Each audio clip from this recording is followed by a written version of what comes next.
Now, well, let's get to Charlie Gasparino back at our Fox headquarters in Midtown Manhattan. He has a story about the President-elect Donald Trump and his pick to be the director of the National Economic Council. Gary Cohn, a Goldman Sachs guy, going to work for Mr. Trump. And what are we hearing about Mr. Cohn, Gary? Charlie, that Gary might try to pull a kind of a Bob Rubin. He has his sights set on bigger jobs, or what? That's what we're hearing. I just want to make one point about this terrorist attack, which is obviously a horrific thing. But what's fascinating about it, Connell, is just how hardened the markets have been to these attacks. I mean, it's really, this is not the only lone wolf one we've had. I think it's a mistake because I think it's going to have an economic impact on how people carry out their lives.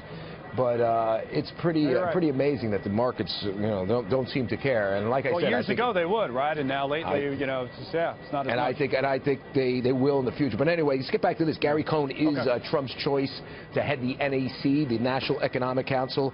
And this is according to people inside the transition. They already see him making moves to set the stage for a bigger job, notably the job that Bob Rubin took after he left NEC, National Economic Council, under President Bill Clinton during Clinton's first term, and that's Treasury Secretary. Now, why are they saying this? Apparently, he's been making moves internally to control the agenda of the NEC meetings. Now, you would think normally the director would control the agenda. Apparently, that's not necessarily the case sometimes, as is done frequently. The Treasury Secretary often does it, or other people have done it, the head of OMB. It's not necessarily the director of the NEC, which we should point out is not a cabinet level job, but all those other cabinet levels are on the National Economic Council, the Treasury Secretary. So what the Treasury Secretary, the Labor Department Secretary, the head of OMB, I believe even the President's on the council itself. So what's fascinating here is he's already making these moves to solidify his power and to take that power, according to people inside the administration, and that's to move it to a bigger role in policy, which would be Treasury. Now, obviously, the precedent was set by Bob Rubin, who did that, was Clinton's Treasury Secretary, I think, beginning in his second term. But here's the sort of interesting rub, and this will be going forward. We'll see some more, we'll see a little controversy here. Gary Cohn, very savvy businessman, #2 man to Goldman Sachs CEO Lloyd Blankfein for many years. He is a liberal. And this is setting a stage. He's supported President Obama. It's unclear exactly why President-elect Trump picked him, other than he wanted someone of stature, like someone of Goldman, on that panel. But he is setting the stage for a major showdown with some of the more supply-side oriented people in the cabinet. And here's the one thing.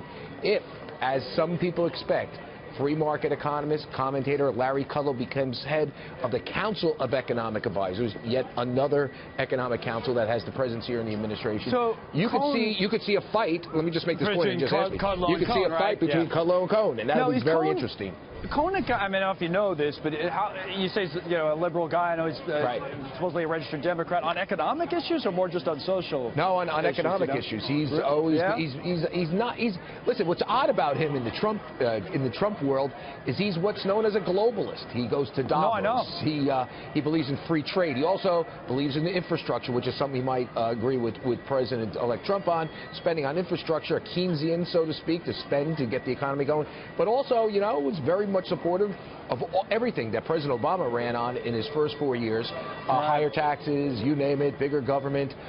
He broke with President Obama in his second term, as many people at Goldman did, not because he was too liberal, but because or President Obama was too rejected his first term economic policies, but because President Obama, as you remember, during the second term went after banks specifically, so he lost them. It wasn't really an ideological struggle between the two. So that's what you have here. We have the setting. If Larry Kudlow gets the CEA job, and reports say he has a shot, and I've been reporting that he has a shot. It's going to be an interesting dynamic between free market Kudlow versus progressive Gary Cohn.